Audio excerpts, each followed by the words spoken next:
Krishna Chaitanya Prabhu Nityananda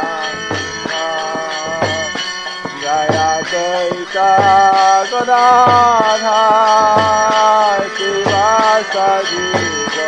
The following is a lecture given by His Holiness Jayapataka Swami on March 28, 1983 in Sridham, Mayapur. The class begins with a lecture from the Śrīmad Bhāgavatam, 3rd Canto, Chapter 25, Verse 23.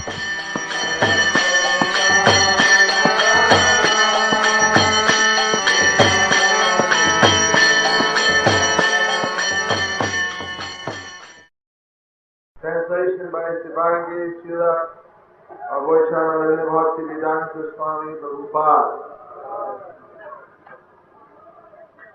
Engaged constantly in chanting and hearing about me, the Supreme Personality of Godhead. The sadhus do not suffer from material miseries because they are always filled with thoughts of my pastimes and activities. Translation of repetition. Engaged constantly in chanting and hearing about me, the Supreme Personality of Godhead. The sadhus do not suffer from material miseries because they are always filled with thoughts of my pastimes and activities. Report by Srila Prabhupada.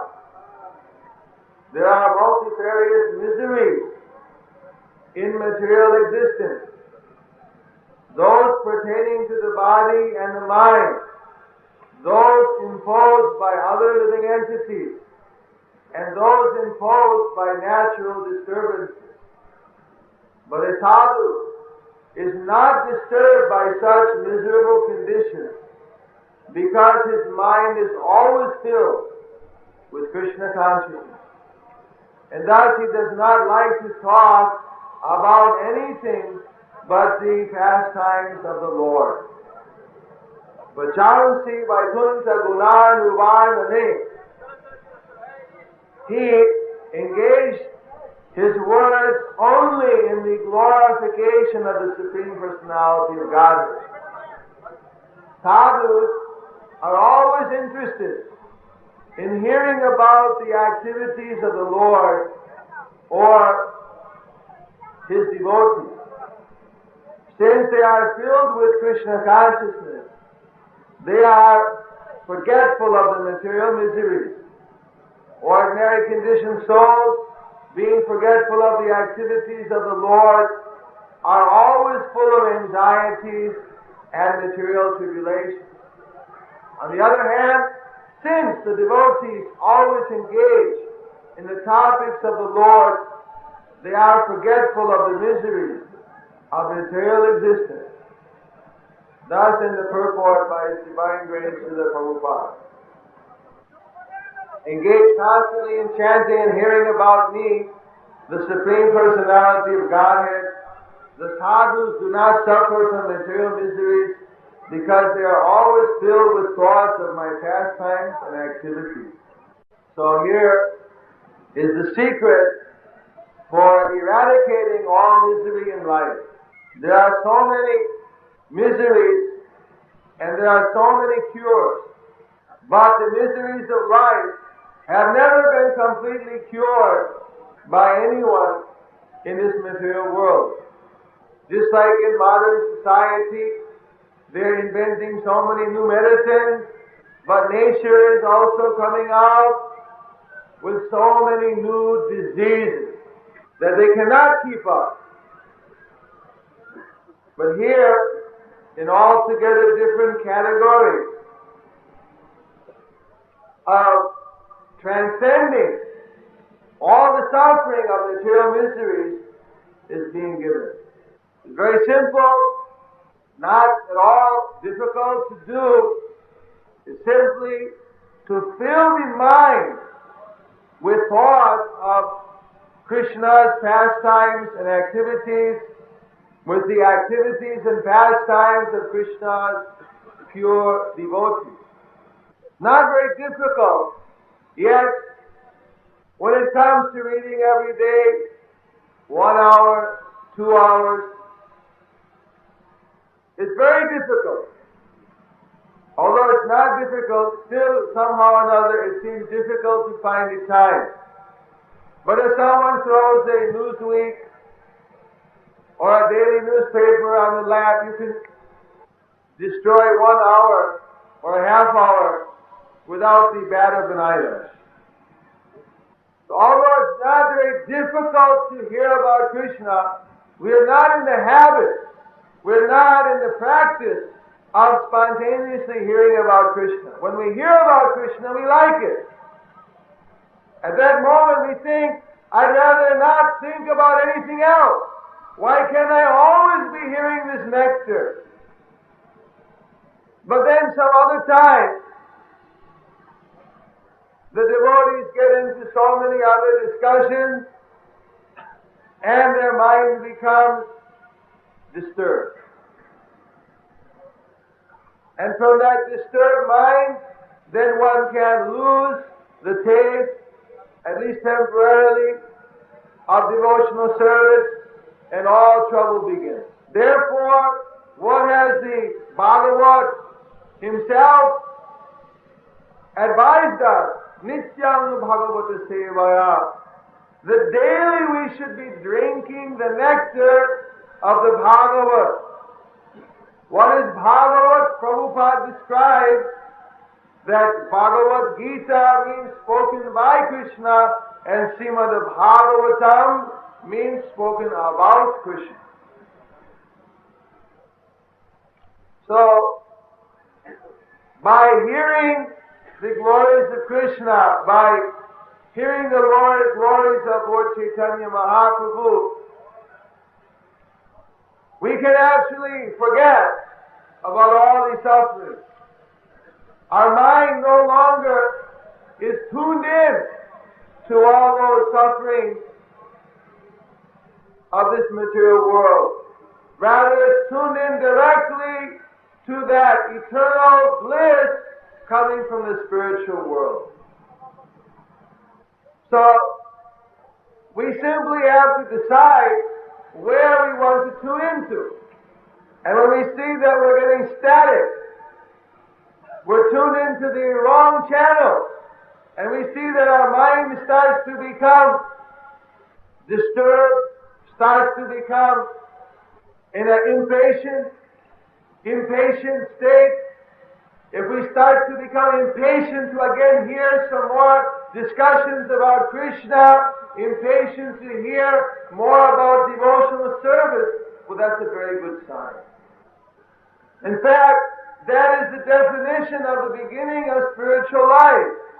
Dharma sanusthita purusam vishwakshena patatu jat notparaya diti ratim svameva hi kevalam. When we start to become eager to hear about Krishna, eager to hear about how we can render devotional service, that means that our spiritual life is in a proper position. And if we're not eager, if we're not desirous, if that taste is not yet developed, that means that we're still in a most neophyte stage.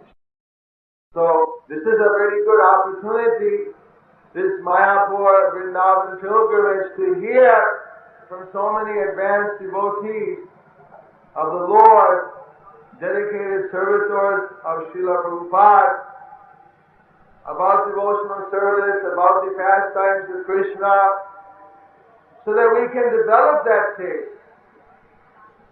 Yesterday it was mentioned how on Parikram, that although when we're walking to and from the places, we're feeling heat, we're feeling difficulties, but when we're hearing about the pastimes of Lord Chaitanya, at that moment we forget about all our surroundings. And when we come back, we have a smile on our face, because we tasted some happiness from the transcendental realm. But when Lord Advaita was here in Navadvip, he looked around and he saw that the people, they were not getting any juice. Their juice was simply based upon sense gratification. They were simply absorbed in religious principles for material elevation, for going to heavenly planet or for getting some material reciprocation. Give us this day our daily bread. Give us money, give us wealth, give us a good education. People are absorbed simply in material vision. And he saw that they are so unfortunate, they're missing out on the real nectar. And he started to think, as a pure devotee, as a Goshthiyanandi does, although he's Mahavishnu, he was in that mood, the preaching mood. He was thinking how to bring these people to pure God consciousness, how to bring them to pure bhakti, devotional service. But our Dvaita Gosai, in his humble state of mind, he came to the conclusion that I am inadequate to the job. I cannot bring them to that state. They're too far gone. But somehow or another, if Lord Krishna himself, Chaitanya, comes down, if Gauranga comes down, he can deliver everyone. He can give every last man, woman, and child pure devotional service.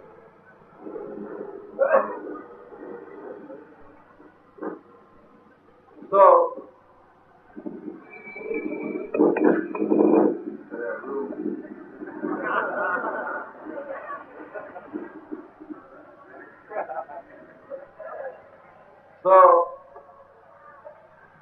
Advaita Gosai, you know how he was so much absorbed in this mood to deliver all these fallen souls. He couldn't tolerate that they were simply religious, that they were doing their worship to God without any desire for actually serving Krishna and loving Krishna. What to speak of today, where people have absolutely forgotten about even worshiping God in many places.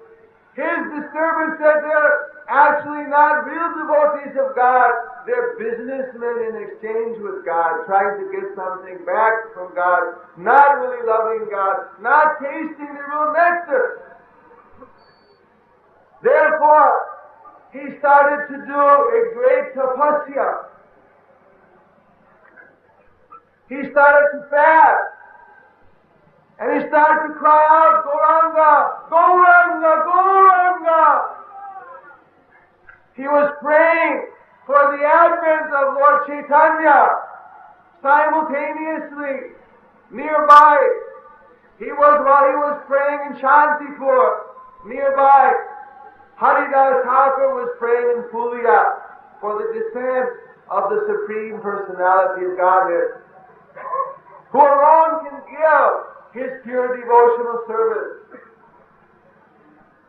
So Advaita was fasting, he was crying that these souls could be delivered, crying for the coming of Lord Chaitanya Mahaprabhu, and loudly shouting, Gauranga, Gauranga, Prabhu, crying, shouting, fasting. And then he took the Ganges water. He took the Ganges water and he started to offer the tulsi flowers. And he had a shaligram and he was offering the tulsi flowers. You've seen how our American DVT has published in the Chaitanya Charitamrita, while he's doing his puja, he's offering again and again worship to Lord Chaitanya, praying, crying, until finally his loud shouting actually reached Chaitanya Mahaprabhu and shook him that I have to come. In fact, Advaita said that if my name is Advaita, if I am not different from the Supreme Lord, if I am Mahavishnu, then on my call he must come. Otherwise my name is not Advaita, then I am not who I am. So because of his intense desire, the Lord decided to come. Therefore, every one of us is so much indebted to Advaita Gosai for his bringing down Chaitanya Mahaprabhu. But you can imagine even Advaita, he heard that word that the Lord was coming, but Lord Chaitanya, he didn't reveal himself. He didn't reveal himself that initially that he was the Lord. In fact, he used to go and sit at Advaita Gosai's Bhāgavatam class with his elder brother Vishwarupa. Whether Advaita knew or not, but he didn't reveal it. Neither did Lord Chaitanya's Nimai Pandit reveal it. In fact, as Nimai Pandit, Lord Chaitanya was arguing and defeating so many people under Shastra, he wasn't revealing who he was. Until after he came back from Gaya, after Jagannath Mishra left the world, when he came back and he was completely in his devotional mood, he made all of his students in his class, he made all of them chant Hare Krishna. He gave him the choice. You can go to some other teacher, or you can take up the Harinam with me, whatever you like. But all of his students, they didn't want to leave Lord Chaitanya. They joined him. But they told him, we don't know how to do Sankirtan.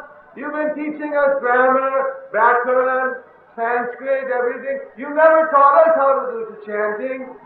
You have to teach us if you want us to do. So then Lord Chaitanya called some of the pure devotees from Navadvip here. He called them and said, now you do Kirtan, I want you to teach all my students. You know the toughest nuts to crack are college students. So Lord Chaitanya was the college professor. But he made his whole class surrender. And they all students, they all became great preachers. Still, nobody knew who Lord Chaitanya was. They thought, well, now he's become a great devotee. Until one day, Lord Chaitanya sat down on the bed of Krishna, right on the Singhasan. Everybody's, what? Lord Chaitanya is a devotee. Why is he sitting on the Lord's bed? Why is he sitting on the Lord's Singhasan? Some offense or something. What's going on? Then Lord Chaitanya, he started to manifest transcendental glory. He called for the brother of Srivas Radha. He said, if you go get Advaita Gosai, you bring him here. You tell him that Lord who he fasted for, who he cried out loudly for, who he worshipped the Tulasi, who worshipped Shaligram for whom he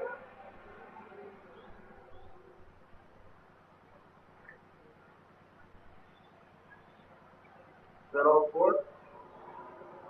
But there were the four things he did. He chanted, he cried, and we cried for that Lord is come. Is here in Nadia. So Rama, he ran to Advaita's house.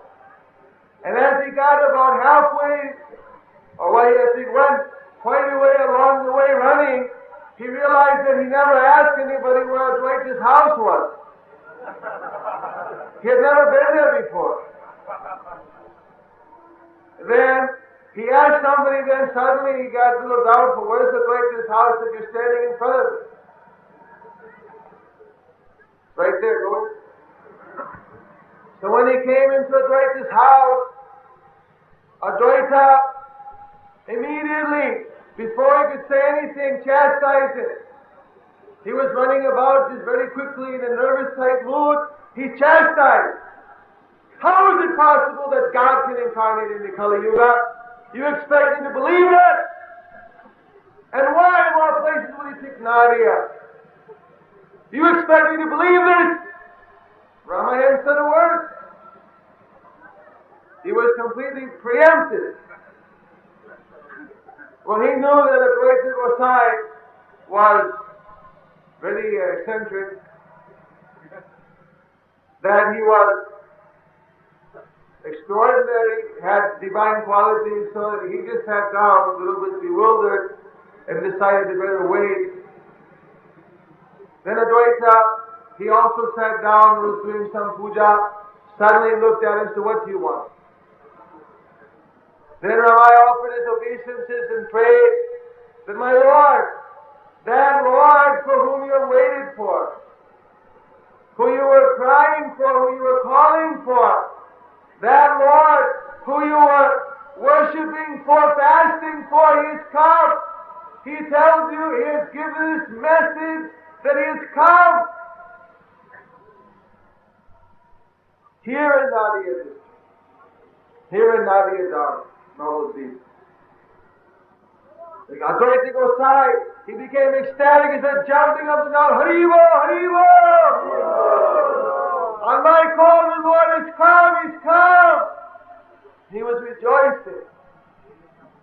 Like that, we should also be rejoicing today on Gaur Purnima, how Lord Chaitanya has come to benedict us. How he has come to give out this rare jewel, this jewel which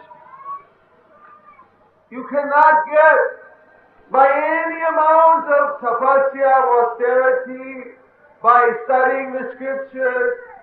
You can't get it by worshipping the forefathers. You can't get it by following regular principles. Actually, to get bhakti, to get pure love of Krishna, is only possible by the causeless mercy of Krishna and his devotees. In fact, even Krishna himself, he was very tight when it came to giving pure devotion. But Lord Chaitanya came and he's giving it freely. Namo Mahavadannaya Krishna Prema Pradayate. Giving it freely. How much we should be rejoicing. And how easily, simply by following Lord Chaitanya's instructions, by following his instructions, how easily we can take up, we can get this ecstatic symptoms of devotional service if we throw ourselves into following the footsteps of Lord Chaitanya. It says that one, by worshipping Krishna, it takes a long, long, long time before one can get pure devotion. Before one can get Krishna prema, it takes so long. So many births. But Lord Chaitanya is giving it just immediately. Very quickly, even just in some cases at the same moment. In his association, people would get pure devotion. They would get Krishna prema. So easily he's making it available. And his plan was that the whole world should get pure devotional service. When we study history, I think it's much more than a coincidence that Lord Chaitanya appeared in 1486 and that in the year 1492 Columbus discovered the Americas. Why should we take it as a coincidence? And that 400 and some years later, that Srila Prabhupada would sail to the Americas, and from the Americas, the land that was discovered during the presence of Lord Chaitanya, this Sankirtan movement took its first strong foothold outside of Bharatvarshi. Srila Prabhupada ki! Chaitanya Mahaprabhu ki! In fact, during Lord Chaitanya's time, there was Maharaj Prataparudra, there was the great king Krishna Deva Rai in South India, there was also the Hussain Shah, who gave a complete license to Lord Chaitanya to go anywhere in his Mohammedan kingdom and preach. So that means that during those times, Lord Chaitanya, he had put certain great rulers who all were somehow fitting in his master plan to make the whole world Krishna conscious. And simultaneously, so many things are going on around there. I don't know all the other things going on. Otherwise, there might be some more. But we can understand that now that this international society for Krishna consciousness is spreading all over the world. Prabhupada first went to the Americas, then he went to Europe, to Australasia, to the Hong Kong and different places all around the world, Africa, Russia. That somehow or another, this is all in a divine plan by Lord Chaitanya. That here in India especially, people are into all this karma kanda. They're into getting liberation. You'll never meet an Indian who says that, hardly you can meet, who's not a devotee of Lord Chaitanya. Of course, there are those, but apart from them, has anyone experienced that my goal in life is to get pure devotional service even birth after birth? It's very rare, if any. Offhand, I've never met, and I've lived here for about 14 years. So, this is the special movement of Lord Chaitanya, that actually the fifth goal of life, the Purushartha, Param Purushartha, the supreme destination of triumphant of life, the highest necessity, the highest goal is to have pure love to Krishna, higher than all the mystic powers, higher than all the impersonal realizations, higher than all, of course, insignificant to any material thing. What to speak of material things? That's insignificant. So, this is some divine plan we can see that in the West, where people have more or less forgotten about any type of religion, and whatever religion they have is so basic that they can purely, when they hear about pure devotional service, they accept it. They take it up. And then they're preaching here in Asia, in India, pure devotional service without any mix, without any adulteration of desire for liberation, desire for elevation. So we should preserve that purity that Prabhupada gave us, just like a guarded treasure house. The purity of simply serving for the desire of satisfying Krishna.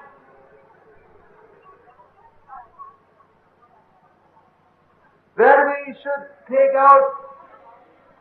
Just like I met one devotee, they said that, well, I may not go back to Godhead, but at least I can try to go to heavenly planet. One Indian devotee there, he said that, well, I don't want to marry any of the women here because they're not so beautiful, but I know that they're very beautiful in America and in heavenly planets. So next life, either I can be born in America or heavenly planets. that I'll fulfill my desire.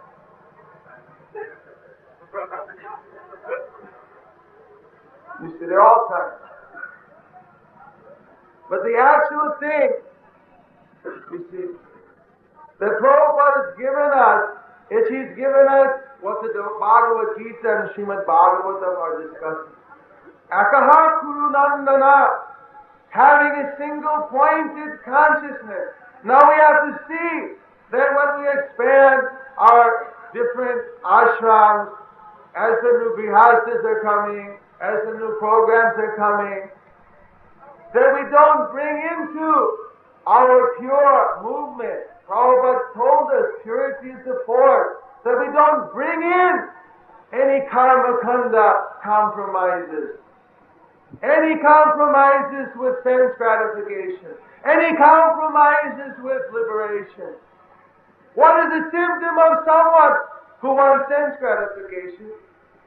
They're very conditional in their service. They'll serve, but they have to have so many conditions. Because their desire is through their devotional service, they want a better material condition. So in this lifetime, their devotional service also they put so many conditions. Therefore, we are again and again advised to be unconditional, to accept whatever is favorable for devotional service, to reject whatever is an obstacle, whatever is unfavorable, to preserve the purity of our devotion. What is the symptom of someone who wants liberation? They are very careful not to take any unnecessary risk. They're very careful that in their devotional service they don't put themselves in some position where they may lose their sadhana or something. Even though the need is there, one has to go in some new place and preach, open up a new field, develop a new preaching. But someone who wants liberation, they'll think, why? I've come for peace to this movement. I don't want to go in such a difficult situation. I've come out of the material world, which is so difficult, so filled with misery, so I could get peace of mind, so I can get liberation.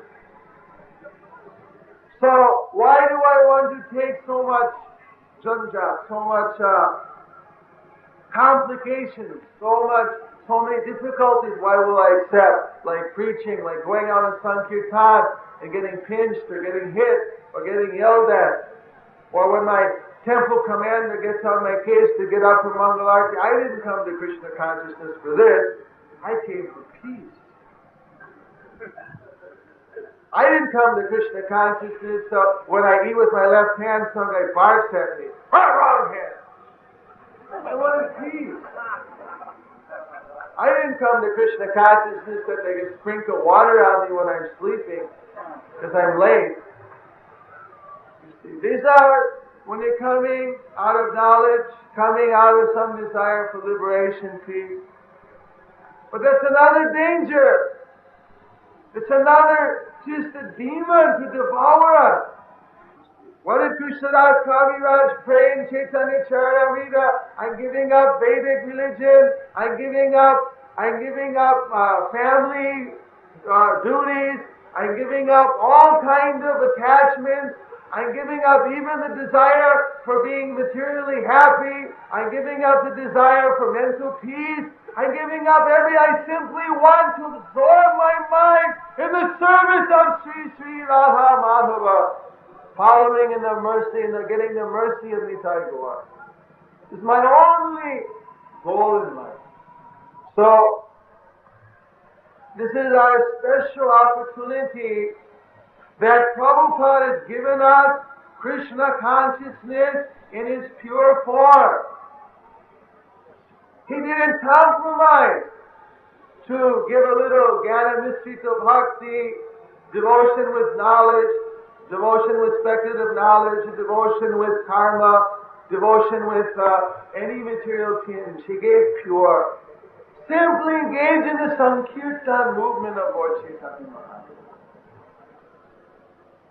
That purity, it is of course the duty of the GBC to protect, the duty of every devotee to protect in his own life, to see what is the weed that's going to change. Because if we don't have that focus on pure devotion, if we're focusing on some kind of peace, focusing on some kind of material comfort, and there's some condition which is our focus, then what happens is we won't be able to taste that pure nectar, and our mind will be disturbed. It will be disturbed, it will be agitated by that very desire for peace. It will be agitated by the very desire for comfort. But by absorbing ourselves, as is given here, in hearing about Krishna, in engaging in devotional service to Krishna, we automatically become peaceful. We automatically are comfortable, no matter what condition we're in.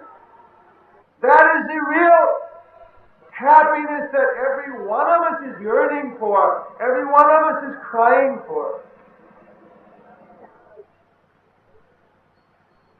So that was the mercy of Advaita Gosai, that he called Lord Chaitanya down.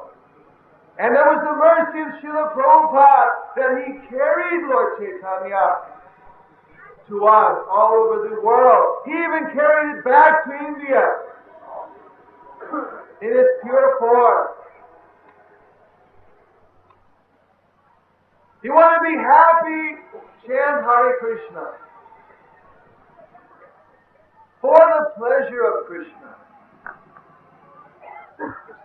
It came out one time, they wanted to chant for rain or something. Prabhupada said, no, we'll chant without any condition. But Prabhupada's chanting is so powerful anyway it rains. But that's not our condition. We don't make any condition to Krishna. He's Swatantra. He's independent. And we have full faith that by satisfying Him, we will be satisfied. If He satisfies Mamaivam Sajiva Loka, Jiva Bhuta Sanatano, we are His part, we'll be satisfied. There's no independent endeavor required. So, in our Krishna conscious movement, the more that we can develop our taste for chanting, taste for hearing, naturally we'll be free from misery. But how to do that? Sometimes we see that people are really nectar hounds. They want to get so many books and read. And they want to try to get the nectar. But then we see that although they're hungry, that hunger was in their mind. The hunger wasn't in their soul. And then when they ate so many pastimes of the Lord, they couldn't digest. And as a result, they had to vomit it out, and they left the movement due to food poisoning. If you eat food, it doesn't digest, it becomes poison. So how to get an appetite to actually hear the Lord's pastimes, to understand them, that is through preaching. That is through preaching the message of Chaitanya Mahaprabhu, as Prabhupada has taught us, through this book distribution, through preaching Harinam Sankirtan.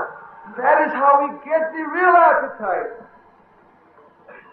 To sit and hear for hours and hours on end here in Mayapur in the Navadip Dham, to be awake when our spiritual master gives a lecture in the Bhāgavatam class. That appetite, that ability to digest. Prabhupada said if you have a strong appetite, you can digest a stone. So we also need a spiritual appetite. Not just a mental desire to know more and then to show off others or something, but the actual appetite, that real eagerness and desire to taste the pastimes of Krishna nectar, to taste the devotional mood of the advanced devotees, how they're expressing themselves in serving their spiritual master through their practical service and surrender. That eagerness to experience that comes from our own devotional service. Not to some exterior artificial endeavor.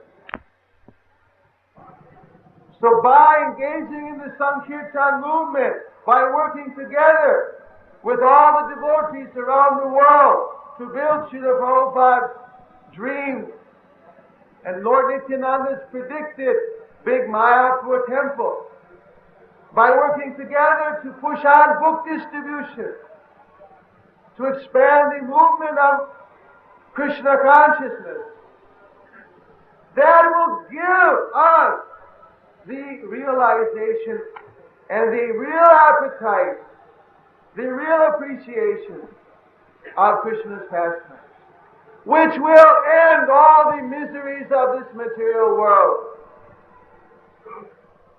There's no other shortcut.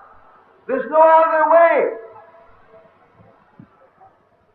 When Ramananda Rai started giving all the ways, Lord Chaitanya rejected Varnashram Dharma as being external. He rejected surrendering to Krishna as being external.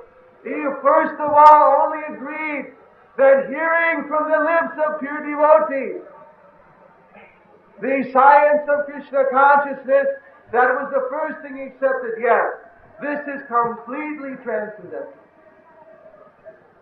And from there he took off. Because Prabhupada would give us Krishna consciousness, and then he's engaging us in giving his books out, which are pure Krishna consciousness. Therefore, by this purely authorized method given by Chaitanya Mahaprabhu, we can actually experience Krishna Prema. Through this Sankirtan movement. So, I'm very unqualified to speak, especially it's very embarrassing in front of so many advanced and senior godbrothers and acharyas. Actually, this lifetime is very short. It's going by so fast.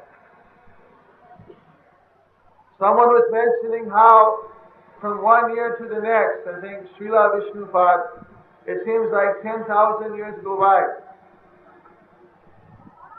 Of course, that's because they're also advanced, that even though this 10,000 years are going by from one to the next, I could also appreciate. But I was thinking the same time that in this 10,000 years, that I hardly did anything.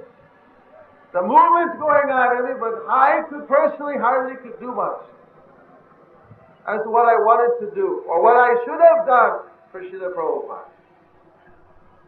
Somehow the time is going by, and it really seems that ISKCON is moving ahead in leaps and bounds.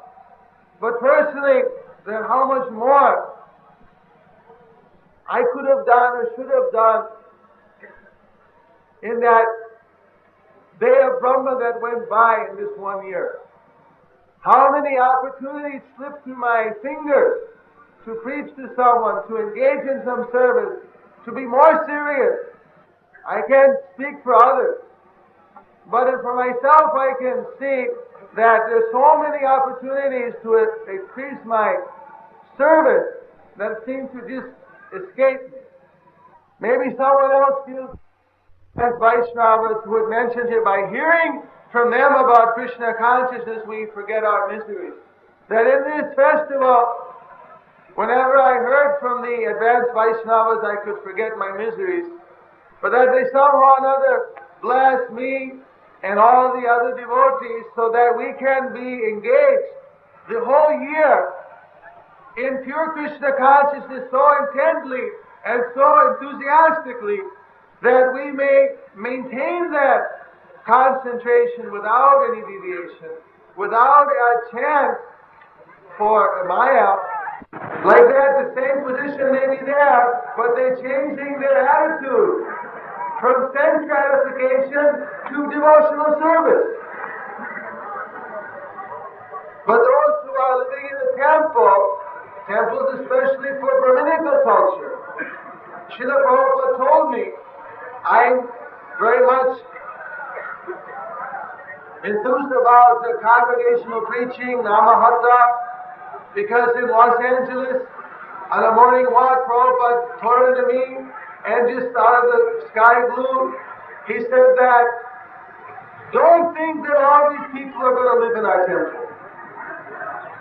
He said there are going to be so many people who are, our temples are, it's hard for me to get these, our temples are like the Christian church, there's so many churches and congregations, that in our temple there are few devotees who will be teaching the other people and they'll be worshiping in their homes.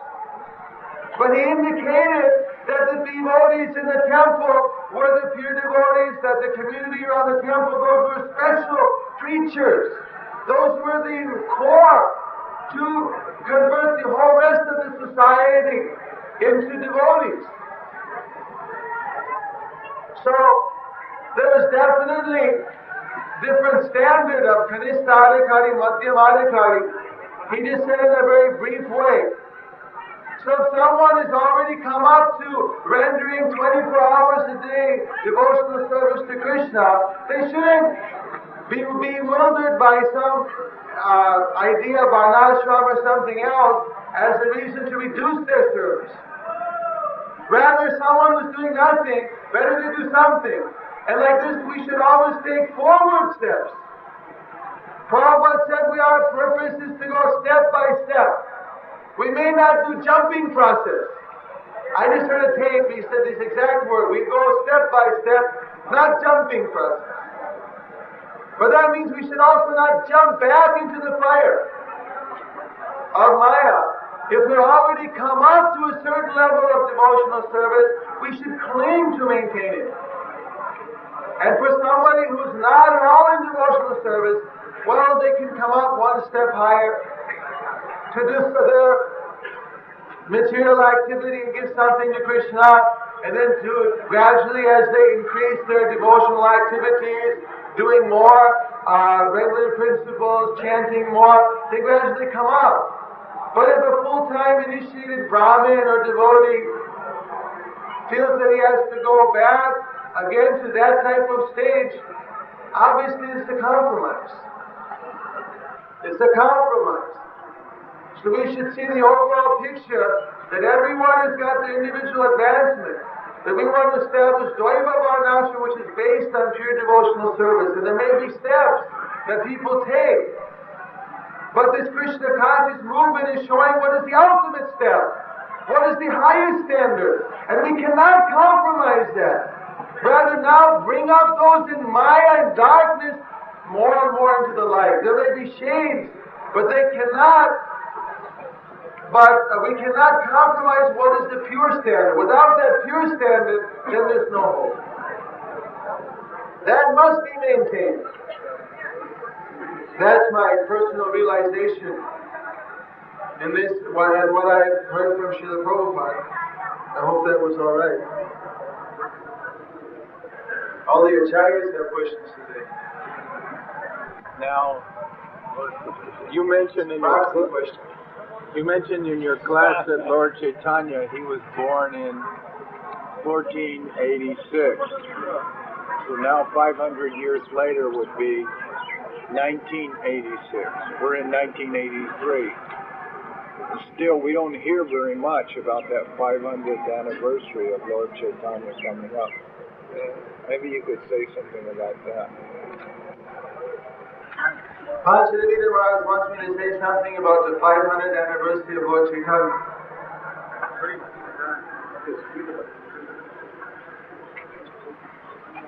Because it's only 3 years from now. Actually, A couple of years ago I brought this up, but it was hard to get much enthusiasm because here in India, they've already organized committees for the 500th year anniversary, because in India everything takes so long that they figured that they better start 5 years or 6 years in advance to be able to get it together by that time. But actually in ISKCON, everything's so fast that when I brought it up, everyone thought that 5 years ahead of time, who thinks 5 years ahead? We'll worry about it a couple months before the festival, or maybe a year before. But my idea was that, 500 years doesn't come very often. We may not be here to see the next 500th year anniversary, or the 1000th year, so it should be done in a way that lasts more than 1 day. That rather than just have the 1 day festival all over the world, that just like in many big festivals in the world they have the whole year is an observation. The whole year is with many celebrations, and then if we can get the 1 year to be so big, maybe we can even just take it off from there. So my intelligence is limited, so I came up with a few ideas that, well, as a preliminary, because in the West people don't know about Lord Chaitanya, we could form various committees, taking the people just like we see in the movies, Harvey Cox, so many big names in every country. They have the theologians, they have the philosophers, they have their favorable educationalists or government people, that we make some type of committees to bring them in and start having informal seminars in different places, just as a warm-up to let people know a little bit about Lord Chaitanya Mahaprabhu and start to stir up a little bit of, when you try to rev up a car, it's better if you warm up the engine first rather than try to start from a cold start. So these are some ideas. I sent out some letters. We're going to have our meeting in Vrindavan for the 500th, or I'll leave it today, for the GBC committee on this. But the biggest inspiration I just got was a few days ago when Srila Rameshwar, Swami Maharaj, and others were talking about making dioramas of Lord Chaitanya. That if we could have in every major temple, if not every temple, of the world, a whole set of Chaitanya Mahaprabhu pastimes.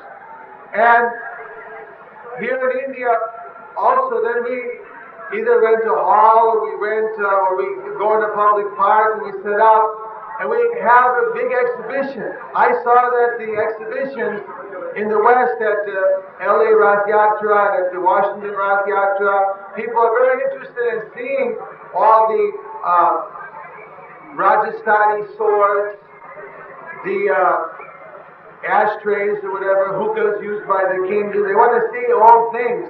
They like to see the dioramas, the movies. That if we had a whole exhibition of Lord Chaitanya pastimes, that this would be something that would be very attractive. And now I know Srila Rameshwar is discussing about making a mass production, but it would take several years to come up.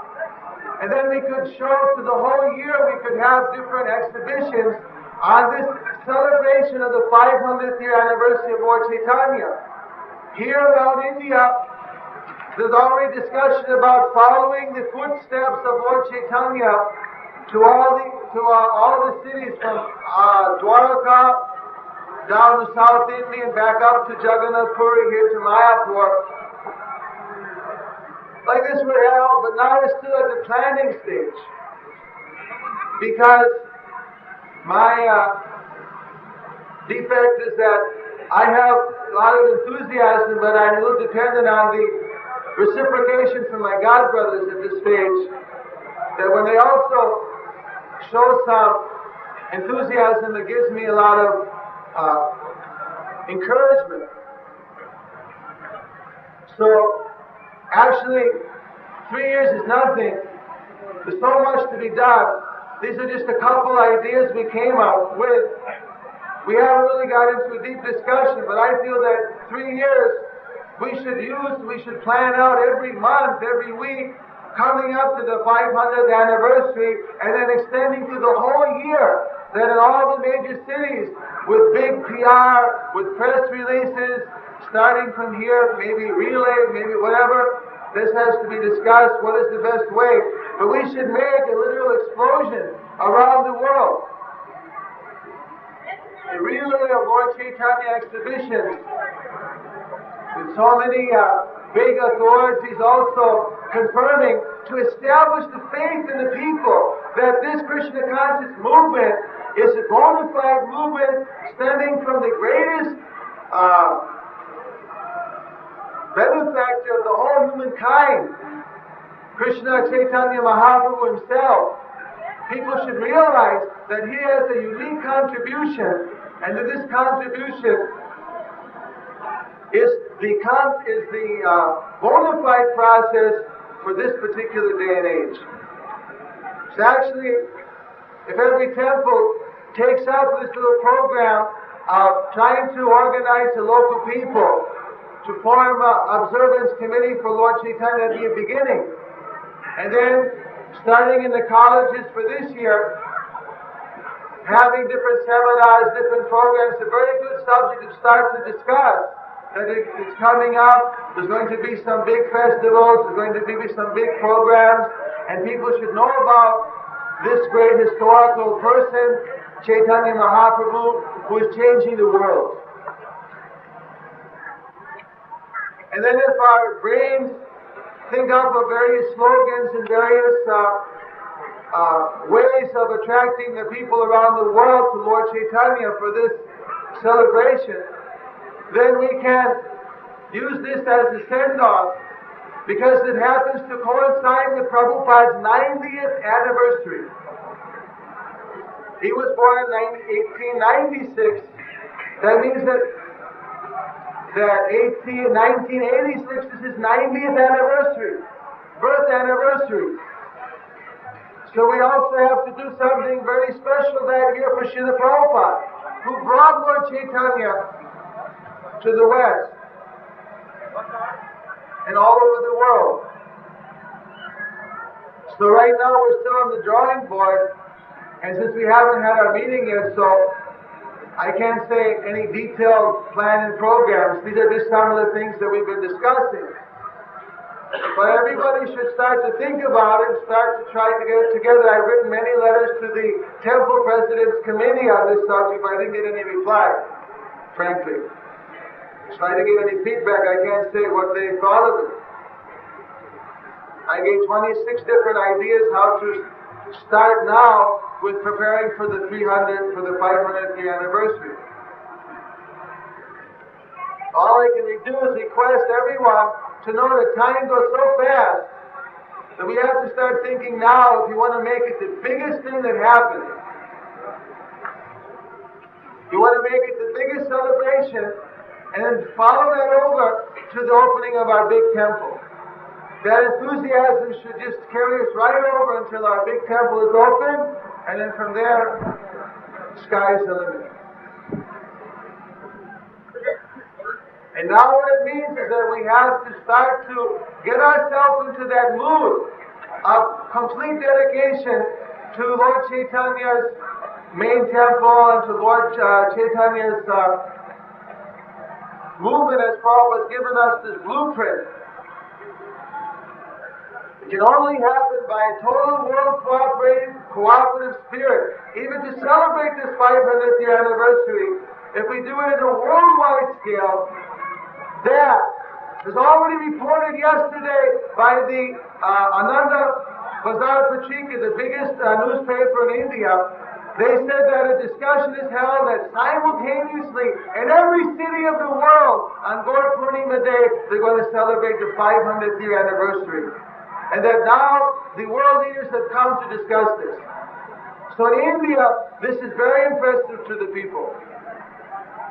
But I don't want to just make it a one-day thing. It should be at least 1 year. if not the whole decade. And it's simply a matter of our enthusiasm. We saw that Srila Gurudev Bhagavan Goswami, his Krishna's marathon goes on for 3 months.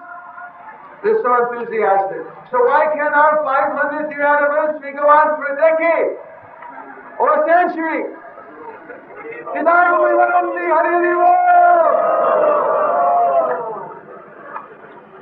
Thank you.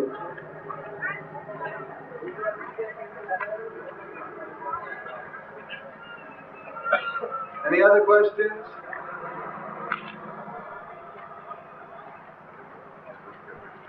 We have to go for the initiation here. Guru Maharaj, the authenticity of Krishna's coming as Lord Chaitanya is not doubted by the Vaishnavas. It's not what? It's not doubted by the Vaishnavas. Now, talking about the Western world, why is it that Lord Chaitanya is such a great historical personality, but nothing has been written about him? And 2, why is it that many people still doubt Lord Chaitanya when you tell them, well, Lord Chaitanya is Krishna? They said, no, we don't know anything about him. What proves, what is the authenticity from the scriptures that proves that Lord Chaitanya is actually the Supreme Lord? Guru Maharaj, what do you say to that? There are many proofs. Of course, the most famous that we quote is from the Bhāgavatam. Krishna Varanam, Krishna Krishnam, Stamgapangas, the Parashadam, Yagyai, Sankirtana, Pray, Yujanti, Istamena, Saha. The Prabhupada has given us several proofs, and actually, Bhaktivinoda Thakur did a real research on this, so the Bhakti Siddhanta Saraswati Thakur, and they've come up with about 50 slokas from the different Puranas, Upanishad, from the Mahabharata, describing that in the Kali Yuga the Lord comes in yellow color, that the avatar Kali Yuga is known as Mahaprabhu, saying that the Lord distributes the Harinam in the Kali Yuga. He comes as a sannyasi, he comes as Chanda avatar. There's so many slokas, I didn't memorize all of them. Mahaprabhu Yuga. So there are many proofs in the Vedas that all indicate that Lord Chaitanya Mahaprabhu himself is the fulfillment of the prediction that Krishna would come as a sannyasi, as a hidden avatar, as a person giving out the Sankirtan movement.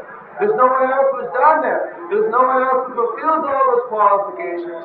And Lord Chaitanya, when he was here, he actually did everything that was predicted. And he did things which are extraordinary.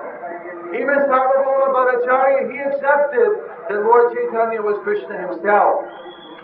So, the people in the West don't know because the movement just came there, for, was it 17 years ago. And why they don't know India is because the followers of Lord Chaitanya, after several hundred years, it was predicted that the movement would become dormant. And that's exactly what happened. It was just a very slim line of acharyas that were carrying on the doctrines.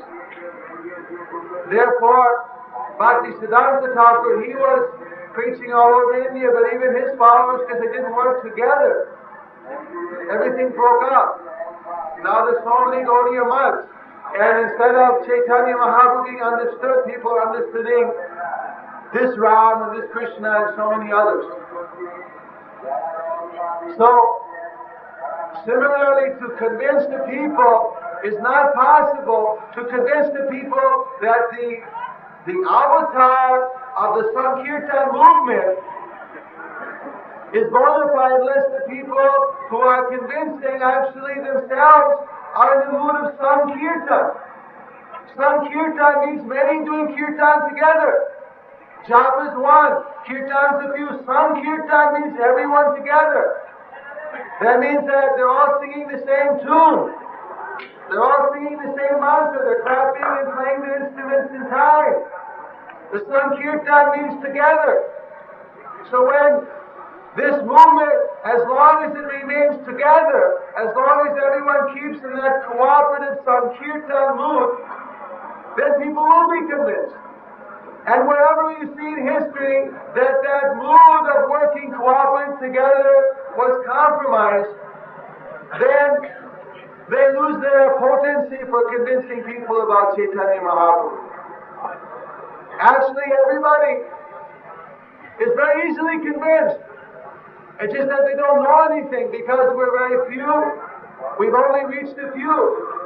So if you go on in telling people, if you're convinced, and you tell people in the same cooperative spirit, they will also be convinced. There's no doubt about it.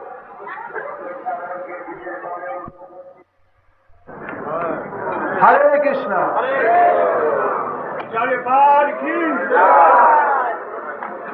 It's going to take about 10-15 minutes to set up the cushions so everyone can take this opportunity to wash yourself, face or whatever, then assemble the temple in 15 minutes from now. Hare Krishna. Jayapataka Swami Maharaj.